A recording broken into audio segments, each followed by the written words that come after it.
ഞാൻ പറഞ്ഞു വന്നത് മിലിറ്ററി സർവീസിനെ കുറിച്ചാണ്. ഇന്ത്യയുടെ 32 ലക്ഷം സ്ക്വയർ കിലോമീറ്റർ ഉള്ള ഇത്രയും വലിയൊരു രാഷ്ട്രത്തിന്റെ 140 കോടി ജനങ്ങളെ കാക്കുന്നത് ആരാണ്?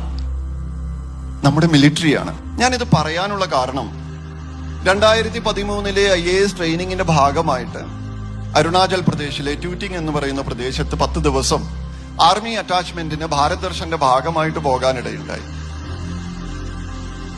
അവിടുത്തെ ട്രെയിനിങ്ങിൽ മനസ്സിലായത് ഫോർവേഡ് പോസ്റ്റുകളിൽ ആളുകൾ പോസ്റ്റ് ചെയ്യുന്നത് 40 ദിവസം 45 ദിവസത്തേക്കാണ്.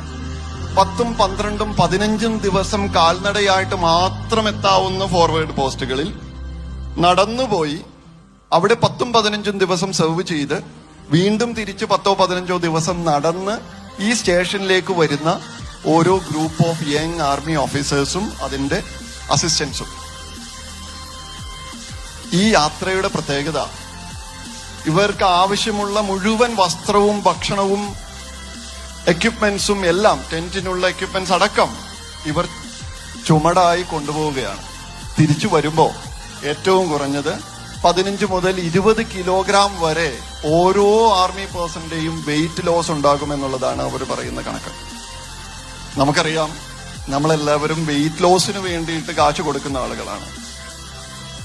പറഞ്ഞു വന്നത് ഇതാണ്, ഇൻഡോ ടിബറ്റൻ ബോർഡർ പോലീസ് എന്ന് പറയുന്ന നമ്മുടെ ഒരു ആർമി വിങ്, അവര് ഏകദേശം 3 ലക്ഷത്തോളം ആർമി പേഴ്സണലെ ഡിപ്ലോയ് ചെയ്തിട്ടുണ്ട് ഈ ഇൻഡോ ചൈന ബോർഡറിൽ മാത്രം.